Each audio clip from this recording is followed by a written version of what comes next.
Thank you all very much for joining us this afternoon in this lovely RTL beach. I'm John Still, I'm Head of Content at ExchangeWire.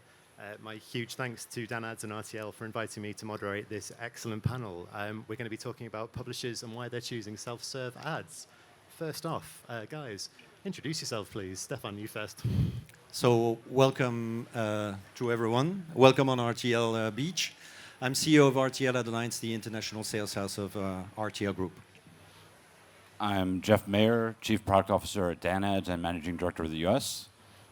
I'm Narendra. I'm the Chief Strategy Officer at APMC. We own a bunch of owned and operated streaming services in the US. Hey everyone, and I'm CEO of tvbeat. My name is Robert. Well, welcome guys. Looking forward to having you all for the discussion this afternoon. First off, Stephane, I'm going to throw a question to you and you, Narendra, as well. Why are publishers moving into self-serve, and what have been the key drivers for you guys? Stephane, first.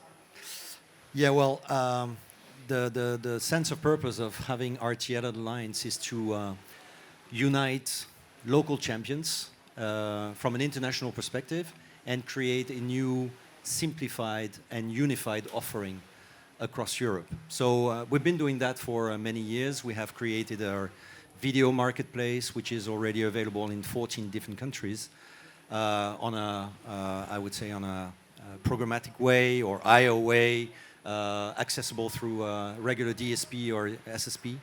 We wanted to go a step further and to allow our clients, whether big or small, or agencies, to have access to our own tool and not to be dependent on other, let's say, tech players, and to have directly access to our inventory across Europe. And in order to do that, we partner with Dan Ads to create this new platform called RTL Ad Manager.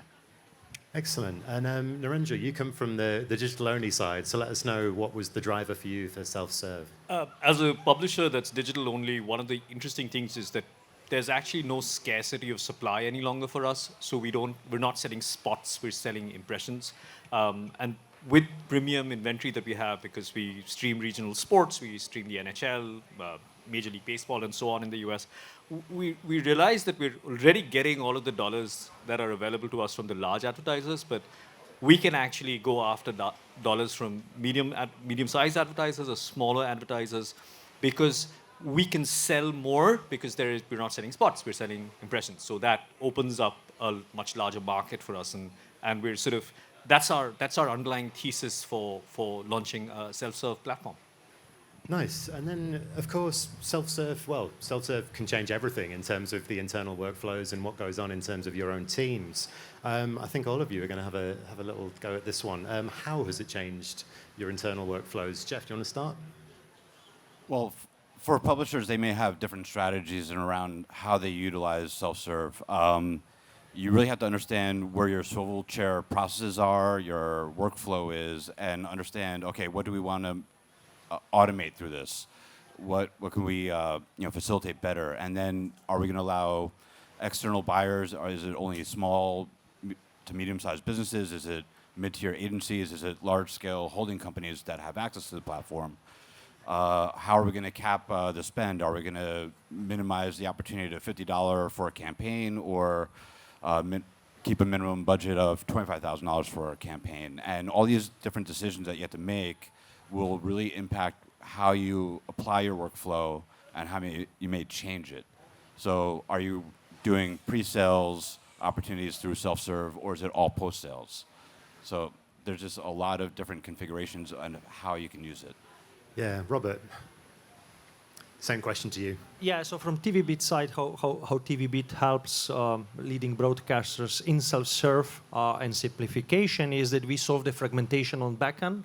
So, all these leading broadcasters, they have a very fragmented inventory across traditional linear, still, as you mentioned, spots, but multiple and growing digital properties, which they usually, serve with the multiple ad execution systems. So what really tvbeat helps them to do is to kind of unify that, so that they, instead of using, 3, 4, 5 execution systems, they can actually use just one system. So we simplify their operational workflows and also helping them maximize the yield during that process. Especially important part is with the broadcasters to help them with the forecasting across all these properties and planning and optimization so they can sell audiences on unified way. One of them is selling through the self-serve, where instead of having 5, 6, 7 different systems, you can just simplify in one go into the self-serve. Yeah, Stephane, I know these guys they know the nuts and bolts and they've talked us through it. I know for you and Narendra it's a little more theoretical as the publisher side, but tell us a little bit how you imagine it will impact your workflows. Well, I think we just launched the RTL Ad Manager. Obviously, it's our early days, I would say. But there are different objectives with the RTL Ad Manager. Is obviously we need to work on our efficiencies within the teams. We need between the sales and ad ops, obviously. So this is helping us a lot. Having a self-service tool is also allowing us, and this is why we have decided to work with DanAds. We like the approach of building packages of inventory that we call media collections in a very custom way. We want to attract current, I would say, buyers, like clients that want to go direct or small and medium-sized agencies, but we also want to attract small and medium-sized businesses. They don't necessarily have all the internal knowledge about media. And by making as easy as possible and providing media packages or what we call media collections that look very, very easy to buy, I think is great progress. And one last thing, we're coming from the TV side of things, or the legacy linear TV side of things. And if we want at some point to transform the industry and the buying industry from a TV side to a digital side, I think you need to be a little bit less techy in the way and being a little bit more TV-like, provide a TV-like buying experience as we used to on a linear field. And if we can provide that in a digital environment, I think it makes a lot of sense. Yeah, that's really interesting. And again, Narendra, you're from the digital-only side, but this must be something you're seeing as well when you're thinking about the workflows. So for us, because we're essentially taking what is traditional TV, sports, Major League Sports, and it's now only on connected TVs, delivered over digital means. We're thinking about a near-term objective of seeing what's the adoption like amongst mid-sized agencies who can't necessarily afford their own DSP seat, for example, and are looking to buy premium inventory, and how that sort of changes the game for them and how they adopt something like this, or so that's a medium-term objective or an early objective. And then a longer-term objective is to sort of understand the impact of a broader set of demand on the revenue yield curve, to understand what's the delta between the cost of supply and what's the demand that we can generate out of it across different types of advertisers and different types of categories and different types of buys. So, to the idea of media packages, that's part of sort of how does that impact the yield curve. So we've sort of got these objectives laid out for ourselves, and we're going to measure this over the course of the next 3 years, where we have a 1-year target in terms of looking at adoption as the primary metric, and then over a 3-year sort of horizon, looking at what the impact on the yield curve looks like, and whether that becomes a predictable model that we can sort of then rely on. Excellent. I'm going to pick up on something that you've both mentioned there, which is the types of audiences that you're looking at. You've both mentioned kind of how you package them and what you're looking for. Jeffrey, who are the type of audience for this and the types of advertisers that you're looking to serve? Yeah. So when DanAds was originally developed, we were really focusing on the long tail small businesses that were advertising maybe on Facebook through their social platforms, or other social media channels, and waited for publishers to be able to recapture those smaller opportunities and to be able to manage them. That was really the initial focus of creating a very simple, seamless buying platform for media, and to have it run through direct channels as opposed to programmatic. But as our platform has evolved, we've seen that mid-tier agencies, large agencies, are really utilizing our platform as well and running larger media campaigns through it. So we built the tool set for the power user as well as in addition to the novice. So that's kind of like what we're really focusing on, is being able to manage any kind of media spend, any kind of activation, any kind of media channel. We're holistic and agnostic to everything. So it's across the whole range of experience for you guys, really. Exactly. Amazing. And Narendra, your audience, as you mentioned, is premium sports. You have a niche. Tell us a bit more about that, your audience, and how you're looking to serve them. So, as an organization, our fundamental thesis is that cable TV is dead, and the people who watch cable TV are dying, and Oh no. Not completely. I'm going to get in trouble now. So, but newer audiences, at least in North America for the most part, and there are structural reasons for that as well. But newer audiences are primarily sort of tuning into TV on a connected TV, on a connected device of some sort, and the pipe that's being used to deliver content to them is an IP-based pipe of some sort, right? And that transition is something where we believe that the money is already following the audience is already there, and the money is following the audience. And then the thing that we have to solve for is supply path optimization. So how do we, on the sell side, make it as easy as possible for the buy side to actually spend money efficiently while maintaining our margins? And how do we deliver results back to them that are measurable beyond last touch attribution, which has been the sort of traditional bailiwick of that's what digital is about. I don't think that's where the world that we live in. We live in a world of brand lift and sales lift. And we can we're already seeing that over the last few years as we've been doing this. But to be able to sort of deliver that as well. So it's a two-pronged problem that we have to, not a problem, but something that we have to continue to solve for. I think step one is supply path optimization by saying, hey, we'll bring you as close to the supply as possible as a buyer, as close as you want to be. So if you want to be sitting right next to it, you could be on our self-serve platform or buying directly. But if you want to be further away, then we already have those pipes in place. I'm just going to make sure that the RTL security guards aren't ready to take you off the beach and throw you into sea for saying I believe that in Linear that is way. dead. I'm swimming it out. Stephane's very very restrained here. US is absolutely not Europe, so. Yeah. This is true. Good point, well made.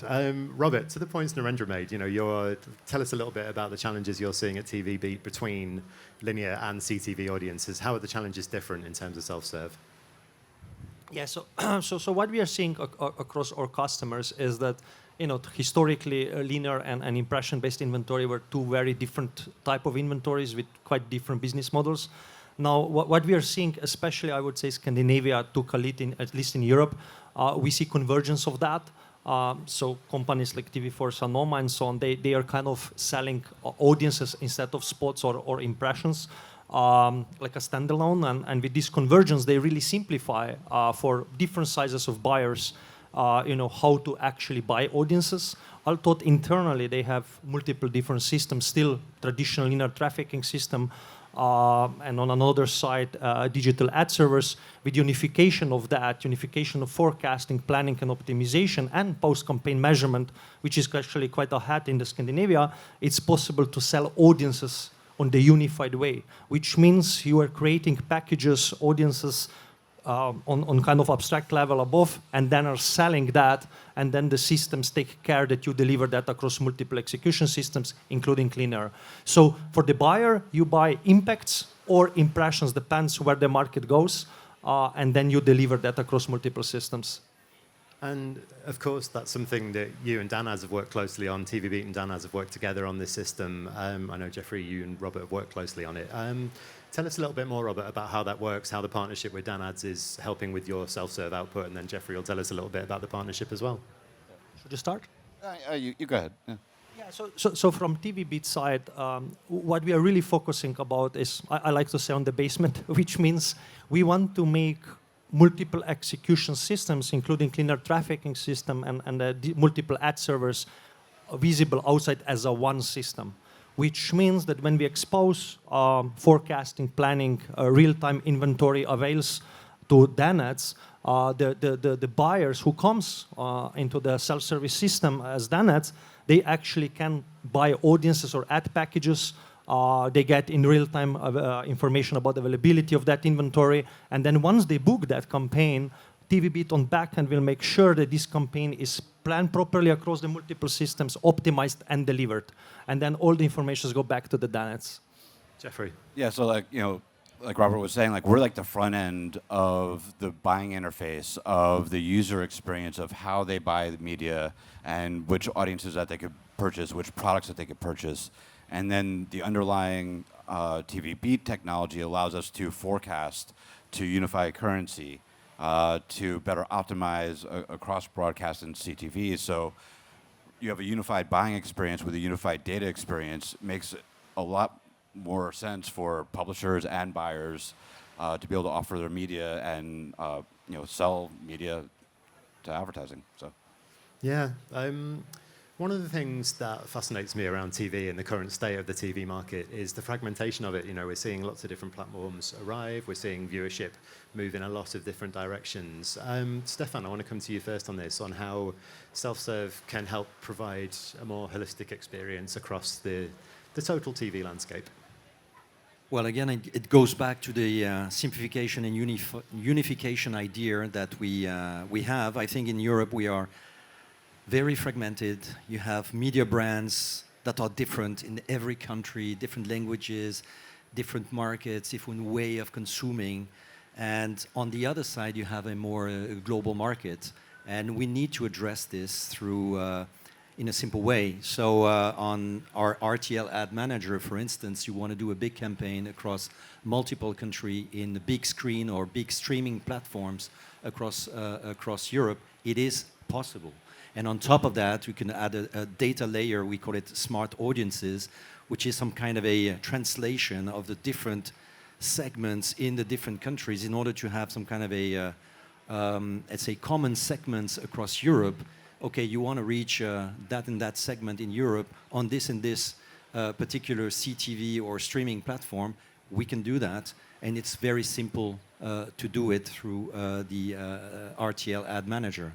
And in terms of clients, we are looking at obviously the traditional agencies, the network agencies. We're having currently some discussions about integrations, but also smaller agencies, independent agencies. They don't have all the knowledge and the capabilities in-house, but also smaller clients, small and medium-sized clients.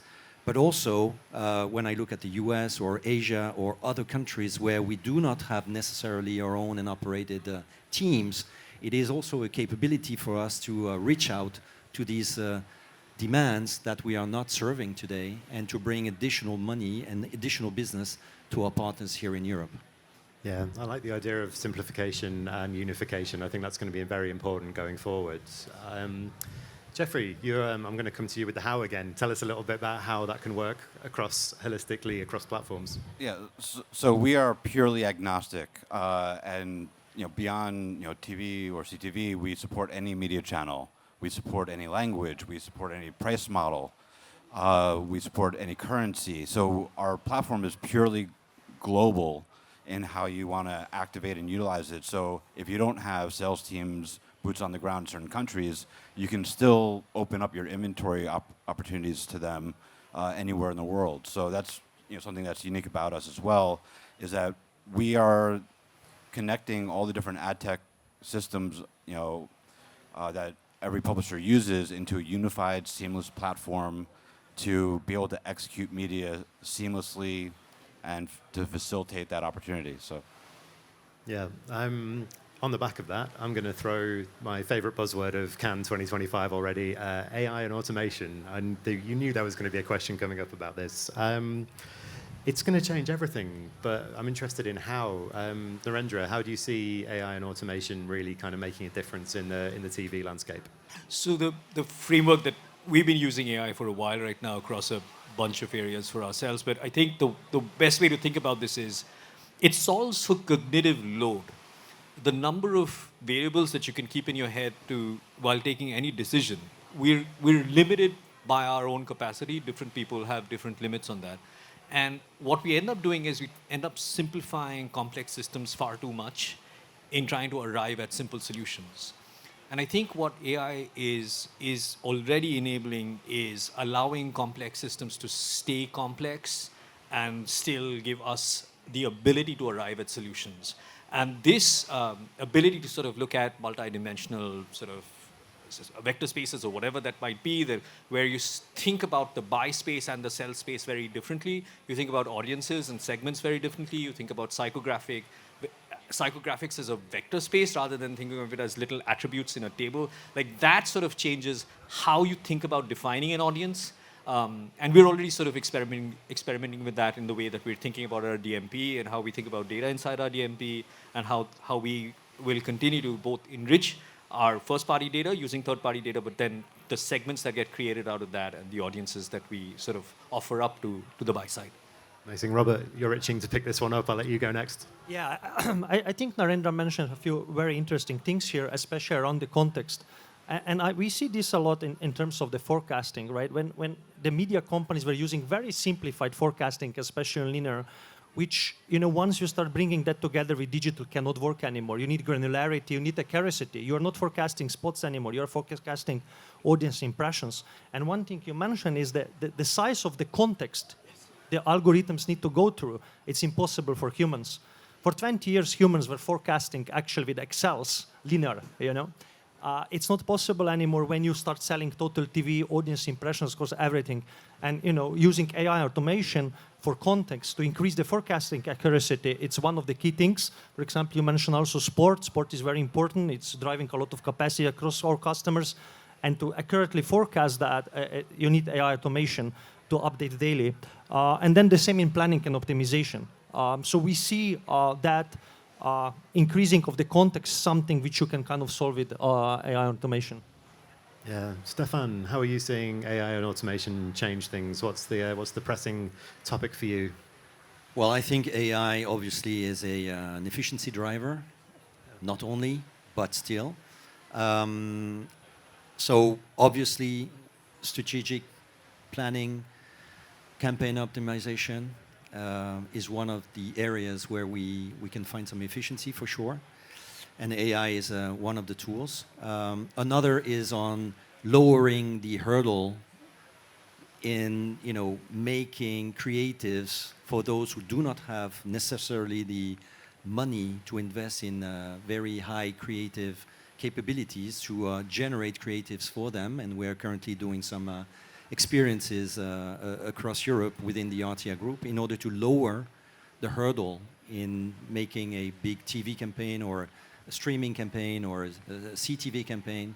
And I think this is really helpful because in the end it goes to the benefit of the publishers and more money for the media spends.